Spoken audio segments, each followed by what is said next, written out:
ನಿಮ್ಮ ಮಕ್ಕಳು ಮನೆಯಲ್ಲಿಯೂ ಕೂಡ ಈಸಿಯಾಗಿ ಡ್ಯಾನ್ಸ್ ನ ಕಲಿಬಹುದು.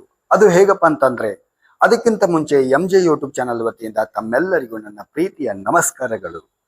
ಮನೆಯಲ್ಲಿಯೂ ಕೂಡ ಈಸಿಯಾಗಿ ಡ್ಯಾನ್ಸ್ ನ ಕಲಿಬಹುದು. ಒಂದು ಡ್ಯಾನ್ಸ್ ಮಾಡಬೇಕಾದ್ರೆ ಸ್ಟೈಲಿಶ್ ತುಂಬಾ ಇಂಪಾರ್ಟೆಂಟ್ ಆಗ್ತದೆ. ಆ ಸ್ಟೈಲಿಶ್ ಬರಬೇಕಾದ್ರೆ ಏನ್ ಮಾಡಬೇಕು ಅದನ್ನ ತಿಳ್ಕೊಳ್ಳೋದು ಸಹ ತುಂಬಾ ಅಂದ್ರೆ ತುಂಬಾ ಇಂಪಾರ್ಟೆಂಟ್ ಆಗ್ತದೆ. ಮೊದಲು ನಾವು ವ್ಯಾಯಾಮದ ಕಸರತ್ತುಗಳನ್ನ ಮಾಡಬೇಕಾಗ್ತದೆ. ತದನಂತರ ಅದಕ್ಕೆ ಆಗಿರುವಂತಹ ಕೆಲವೊಂದು ಬೇಸಿಕ್ ಸ್ಟೆಪ್ಗಳನ್ನು ನಾವು ಕಲಿಬೇಕಾಗ್ತದೆ.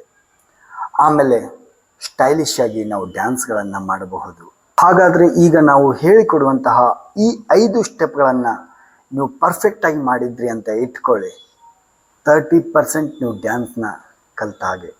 ಈಗ ಆ 5 ಸ್ಟೆಪ್ಗಳನ್ನು ನೀವು ನೋಡಿ, ಹಾಗೆ ನಮ್ಮ ಚಾನಲ್ಗೆ ಹೊಸವಾಗಿ ಬಂದಿದ್ದರೆ ನಮ್ಮ ಚಾನಲ್ನ ಸಬ್ಸ್ಕ್ರೈಬ್ ಮಾಡಿ, ಹಾಗೆ ಸಪೋರ್ಟ್ ಮಾಡಿ ಅಂತ ಕೇಳುತ್ತಾ ಥ್ಯಾಂಕ್ ಯು.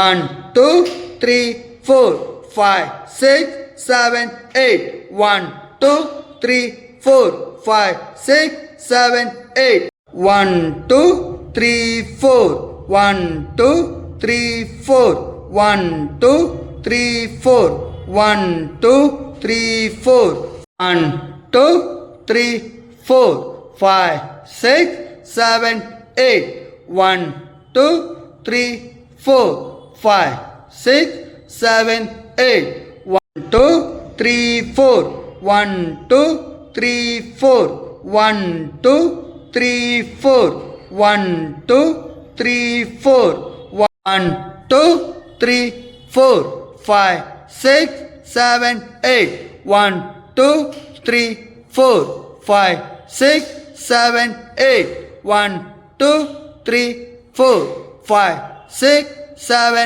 8